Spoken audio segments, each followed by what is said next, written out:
A sudden confrontation between a police officer and a black woman quickly escalated, but what the officer didn't expect was that this woman was a veteran lieutenant. In the field, what will happen when the truth is revealed? Let's explore this dramatic story together. But before we begin, share where you're watching from, and don't forget to subscribe to the channel to follow the next inspiring stories. The suburban road was quiet in the morning, with trees lining the street casting gentle shadows on the asphalt. The air seemed to carry a sense of calm. But for Officer Ethan Grayson, that was just a facade. Sitting in his patrol car, he kept his sharp gaze fixed ahead, his hands gripping the steering wheel tightly. Though nothing seemed unusual on the street, his eyes scanned every passing vehicle, as if searching for something. A sleek black sedan passed by. Ethan was immediately drawn to it. It was a luxury car out of place in this middle-class neighborhood. Through the car window, he recognized the driver as Naomi Harper. A black woman dressed elegantly beside her was Daniel Harper, her husband, sitting quietly but composed in the back. Two children, Ella and Mason, curiously peered out the window. Ethan frowned. Assumptions and unfounded judgments race through his mind. How could they afford a car like that? He muttered to himself. Beside him, his partner Rachel Miller glanced at Ethan, noticing the tension in his words. What's going on? Rachel asked, her voice calm but clear. That car, Ethan said, his expression stern. Doesn't make sense. Rachel furrowed her brow. What have they done wrong? Ethan ignored her, flicking on the patrol lights. Naomi rolled down the car window. Good morning, officer. Is there a problem? Ethan glanced briefly at the papers she handed him, his suspicion barely concealed. What are you doing in this area? He asked. We're just heading to a family event, Naomi replied, her tone steady but firm. Officer, I hope this is just about traffic safety and not for any other reason. Her words made Ethan paused for a moment, but he quickly concealed it. Get out of the car, he said, his voice harsh, dismissing Rachel's objections, ignoring the stares from Naomi's family and even the growing crowd gathering in the distance. Naomi opened the car door, each movement slow and careful, trying not to make any gestures that could be misinterpreted. The air seemed to thicken, tension filling the space as she stepped out of the car. Ethan stood directly in front of her, his cold gaze piercing, as if examining every detail. Whispers began to rise from the crowd in the distance, some quietly pulling out their phones. The most kept their distance, unwilling to intervene. Step back and stand next to the car, Ethan commanded, his voice low but dripping with sarcasm.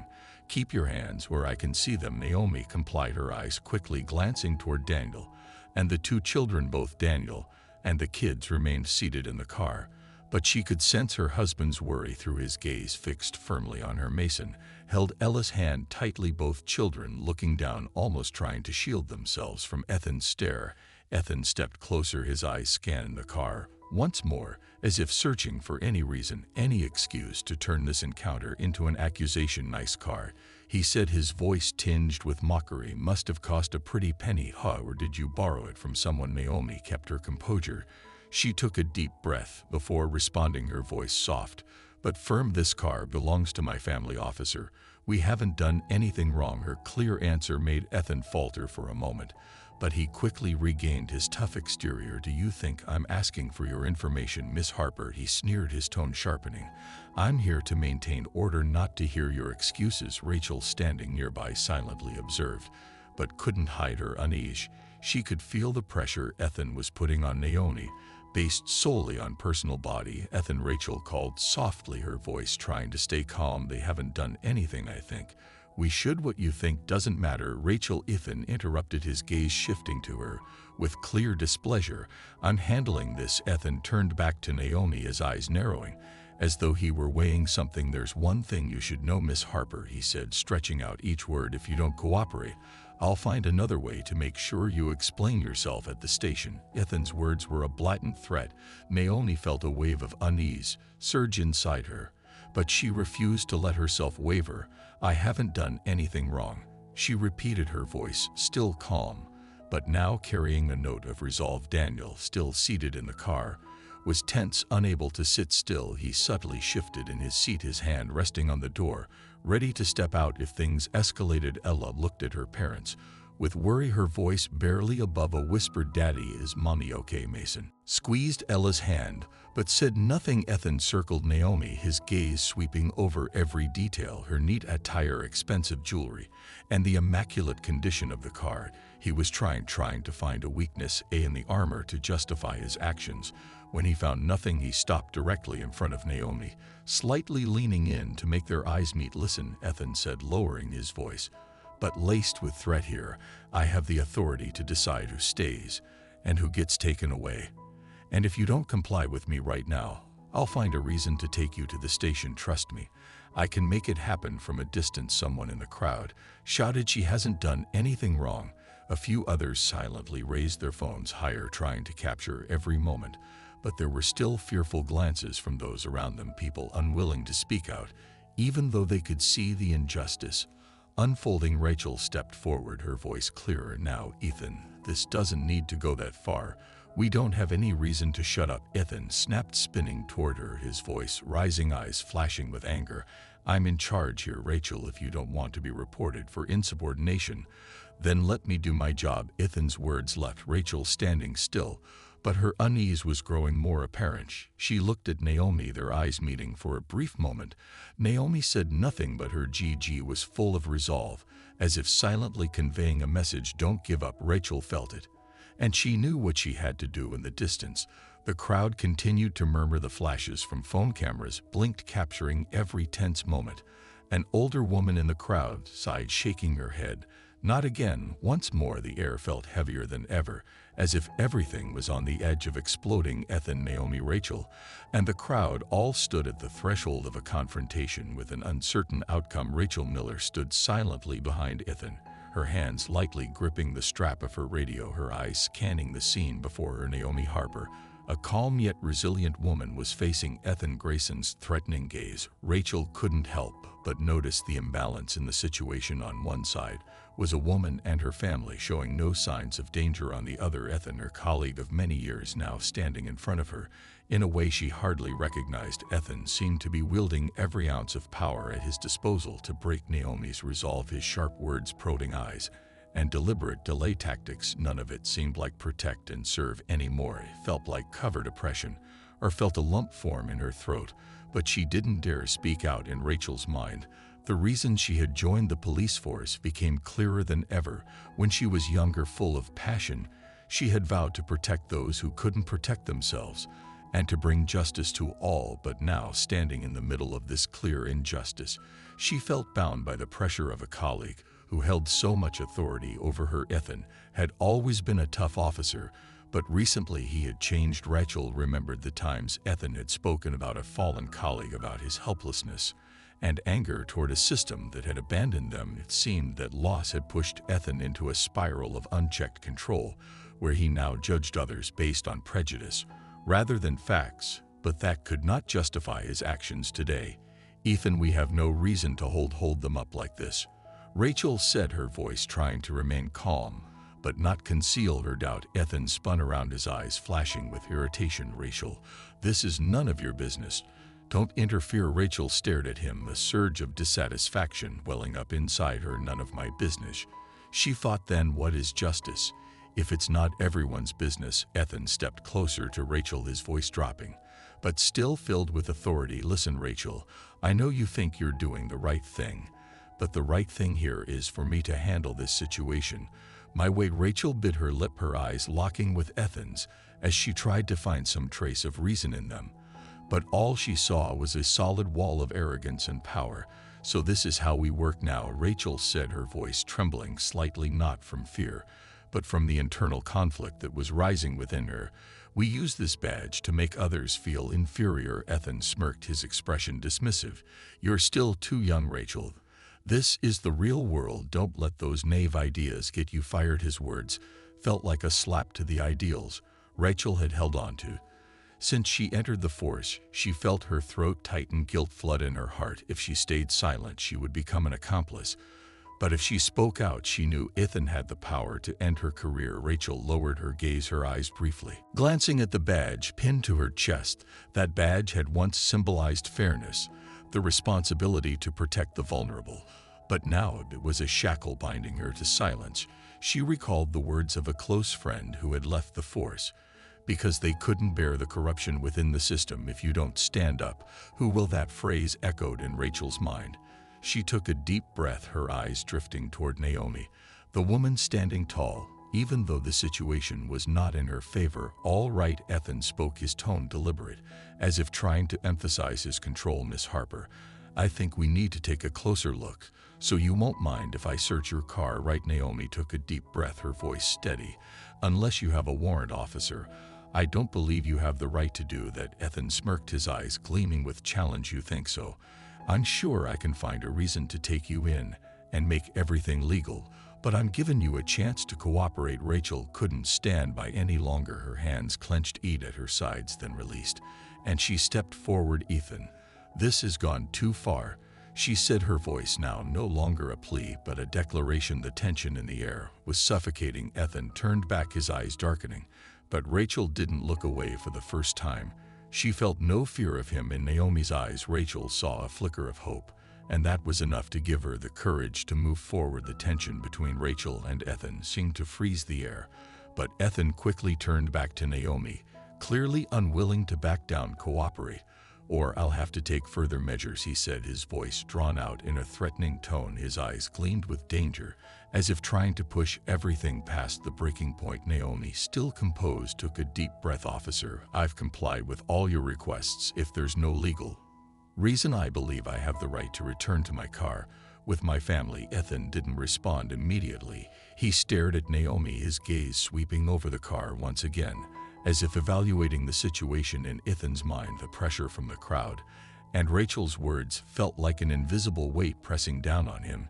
He felt himself losing control, a sensation he could not tolerate. Silence. Ethan slid his hand into his jacket pocket, where he had hidden a small bag of white powder.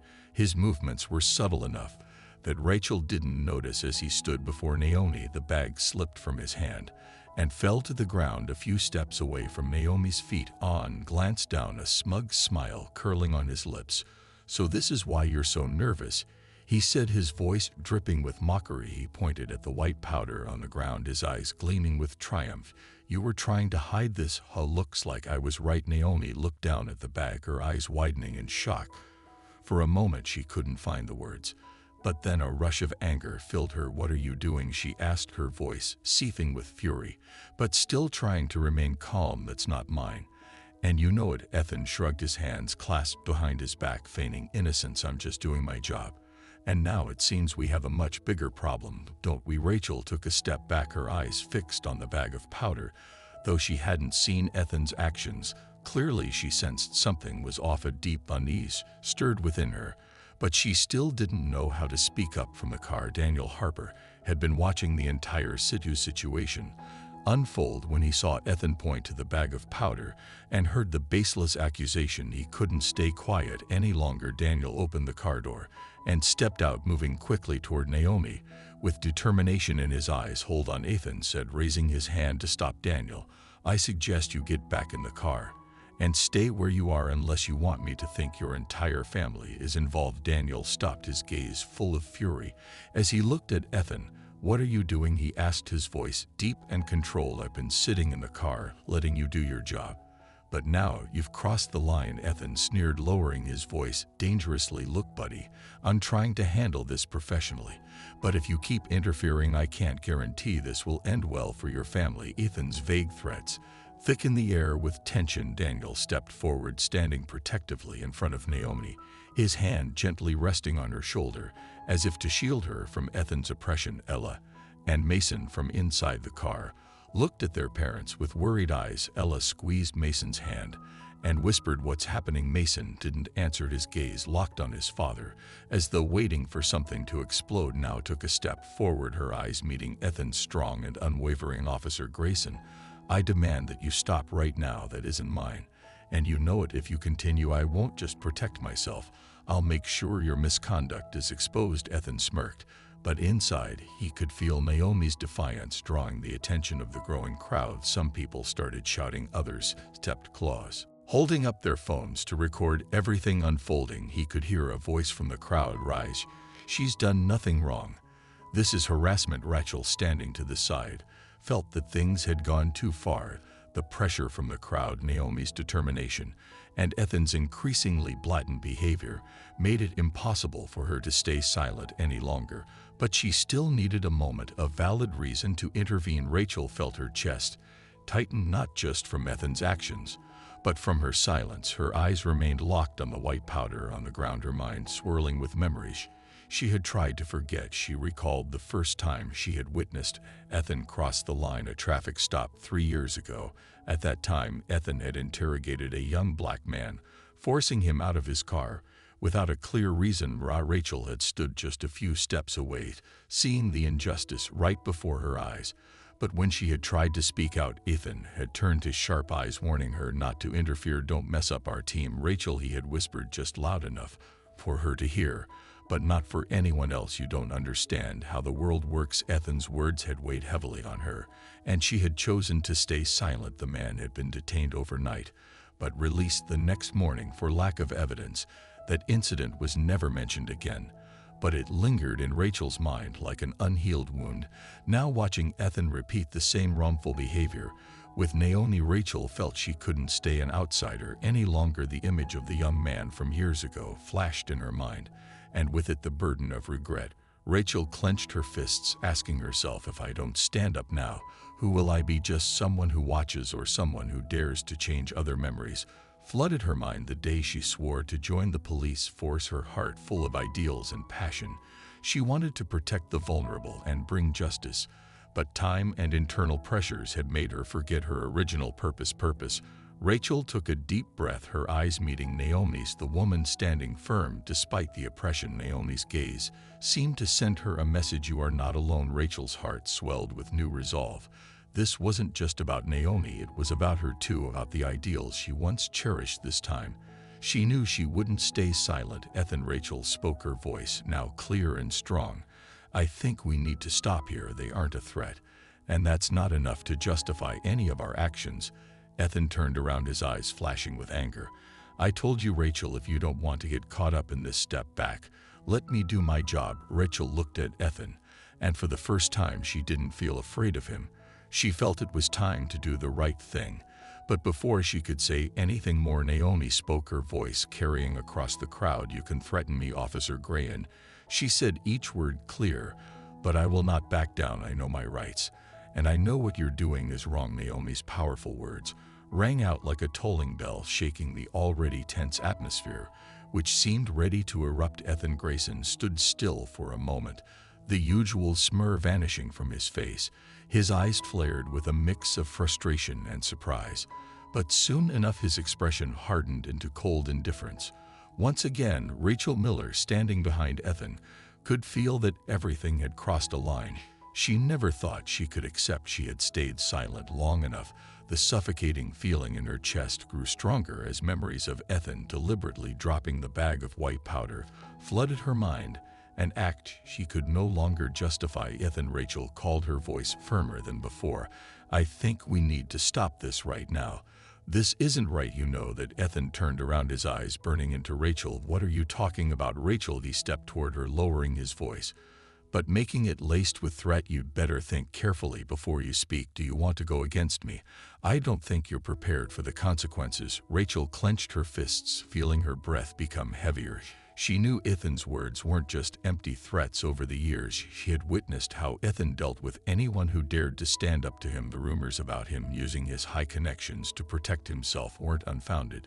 But now she was done staying silent. "Ethan, I've worked with you long enough to know this is wrong," Rachel said, her voice ringing out more forcefully.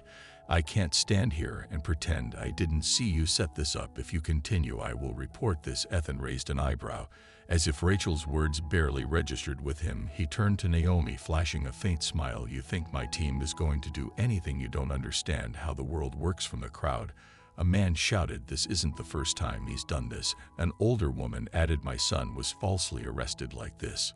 The noise from the crowd grew louder as Rachel stepped forward, confronting Ethan. "You've gone too far," she said, her voice firm. "I'll testify to what I've seen today." Ethan turned to look at Rachel, his eyes flashing with anger, But this time, Rachel didn't flinch. She knew she was on the right side. The crowd erupted in cheers, some of them shouting support. As they saw Rachel stand up, Ethan, realizing he was being cornered, tried to cling to whatever power he had left. "You'll regret this," he whispered, but his eyes no longer held the same confidence they once did. For the first time since everything began, Naomi felt the glimmer of hope. She looked at Rachel with gratitude, but she knew the battle was far from over. Naomi held her gaze firm, locking it on to Ethan. Under the blazing sunlight, every detail of his tension was visible: furrowed brows, eyes blazing with anger, but deep within a trace of unease. He couldn't hide. The crowd grew louder, the cheers and whispers rising as they realized this was no longer just a routine traffic stop. "Enough," Naomi said, her voice ringing out powerfully, cutting through the chaos. She didn't shout, but each word was as sharp as a knife, enough to pierce the tense air. "I've had enough of this harassment." Ethan turned his head, a mocking smile spreading across his face. "Oh, you think you can stop this?" His voice dripped with arrogance. "Who do you think you are, trying to act tough with me?" Naomi took a deep breath, her hands clenched tightly to maintain her composure. She stepped forward, standing tall, her eyes burning with disdain for Ethan's arrogance.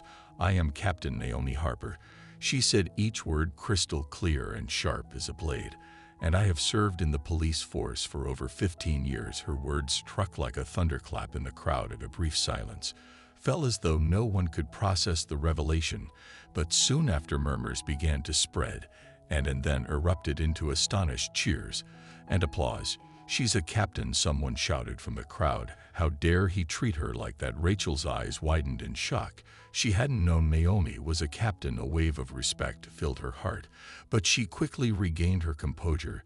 She looked at Ethan, noticing the fleeting shock on his face. His arrogance had just been dealt a severe blow. Ethan forced a smirk, his face contorting with mockery. "It is that so?" he said, his voice low but dripping with contempt. "I've never heard of you. And no matter who you are, you're still breaking the rules." He pointed at the bag of white powder on the ground, as if it was irrefutable evidence. "The evidence doesn't lie, Captain Harper." Naomi glanced at the bag of powder with disdain, then looked back up, her eyes flashing with suppressed fury. "You know that bag isn't mine," she said, her voice firm and sharp as a knife. "And if you think you can frame me in front of this entire crowd, you've made a grave mistake." A man stepped forward from the crowd. It was the lawyer Naomi had noticed earlier. He held up his phone, the screen still recording. "I've recorded everything, officer," he said loudly, his voice rising above the murmurs. "I don't see anything proven. She owns that bag. On the contrary, your actions suggest abuse of power." The lawyer's words sparked a wave of reaction among the crowd. A middle-aged woman wearing a gray coat stepped up, her voice trembling but full of determination. "I know you," she said, pointing directly at Ethan. "Last year, you pulled my son out of his car just because he looked suspicious. He did nothing wrong. But it took me a whole week to prove